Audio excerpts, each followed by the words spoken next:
बंदी कर सकता है, क्योंकि बांग्लादेश जो है वह जो एक कहा जाता है कि लैंड लॉक्ड कंट्री है। लेकिन इसका इसका देखिए किस तरह से जब चीन में गए थे मोहम्मद यूनुस साहब, शी जिनपिंग से मिले थे, तो कहा था उन्होंने भारत के जो 7 सिस्टर स्टेट है उनको कहा था कि ये जो लैंड लॉक्ड है, यानी वो समुद्र तक की अपनी पहुंच नहीं बना सकते। इससे उनकी मंशा को समझा जा सकता है। भारत अच्छी तरह जानता है कि आज की तारीख में जो बांग्लादेश है भारत के खिलाफ है, बावजूद इसके कूटनीतिक तौर पर जो है शत्रु के साथ भी बेहतर रिलेशन बना करके ही 2 कदम आगे बढ़ा जा सकता है। रिद्धि जी, बिल्कुल बिल्कुल।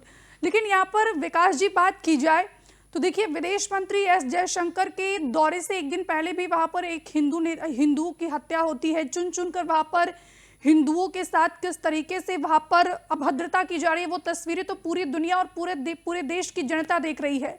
जगह जगह पर विरोध प्रदर्शन किया गया, लेकिन इसके बावजूद भी जयशंकर खालिदा जिया का जब आज सुपुर्दे खाक किया गया तो उस दौरान वो शामिल रहे। क्या लगता है भारत की ये कूटनीति कितनी काम आएगी? देखिए, ये बहुत अच्छी प्रोएक्टिव डिप्लोमेसी इसको कहा जाता है। और इसको देखिए इस रूप में समझिए कि यूनुस और उसके जितने चट्टे पट्टे हैं, और ये जमात का जो छात्र शिविर है, एनसीपी है, इंकलाब मोर्चा है इनका, ये सब इस मुहिम में लगे हुए थे कि इलेक्शन को टाल दिया जाए। तो इलेक्शन को क्योंकि इलेक्शन को टालने पर ही यूनुस सत्ता में रह सकते थे और ये जमात इनडायरेक्टली इस बांग्लादेश की सत्ता पर काबिज रह सकती थी।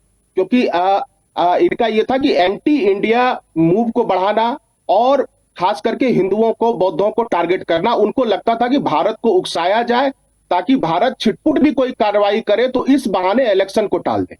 तो भारत सरकार ने जो एक धैर्य होता है उसका परिचय दिया है और यहां पर गए, क्योंकि भविष्य में देखिए बीएनपी की सत्ता पहले भी रही है, और बीएनपी हो या अवामी लीग हो, आप देखिए अवामी लीग की सत्ता में भी तस्लीमा नसरीन लौट के नहीं जा पाई बांग्लादेश।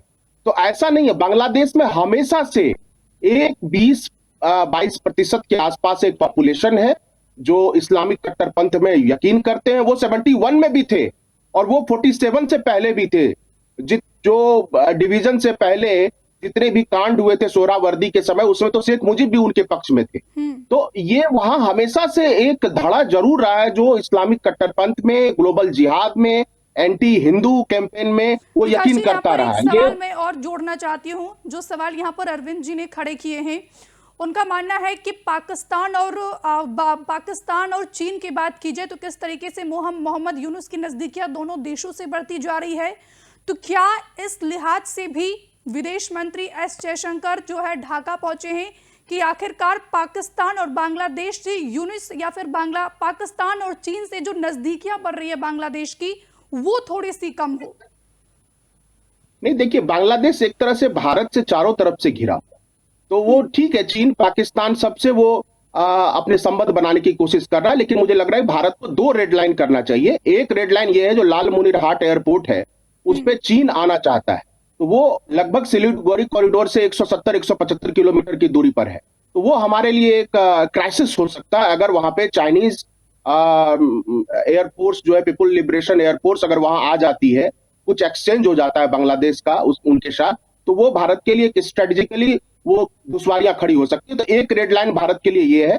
वो बीएनपी अगर सत्ता में आती है तो ठीक है, अभी तो वो गए हैं, मुलाकात भी की है, उन तारिक रहमान से अपनी संवेदनाएं भी प्रकट की और प्रधानमंत्री जी की तरफ से एक पत्र भी सौंपा है उनको। तो ये देखिए आगामी जो सरकार है वो संभावना है कि बीएनपी आएगी, इसकी पूरी संभावना है। तो वो संबंध अच्छे कर रहे। दूसरी बात एक ये भी चर्चा है, देखिए अपुष्ट चर्चा है ये, कि ढाका और इस्लामाबाद के बीच एक डिफेंस एग्रीमेंट साइन होने की चर्चा है, जिसको जो वकार जमा है, जो आर्मी चीफ है वहां बांग्लादेश के, उन्होंने इसलिए टाल दिया है कि जो सरकार चुन के आएगी, निर्वाचित सरकार, वो इस पर फैसला लेगी। तो भारत के लिए 2 रेड लाइन है और वो 2 रेड लाइन बताना होगा। एक चीज ये देखिए, इस बीच में अभी 50,000 टन चावल भारत ने भेजा और आलू भी भेजा। तो ये देखिए जितने ये कट्टर इस्लाम मानने वाले लोग थे या जो जमात थे या छात्र शिविर एनसीपी, ये बार बार क्या नारा देते हैं, दिल्ली नहीं ढाका, दिल्ली ना ढाका।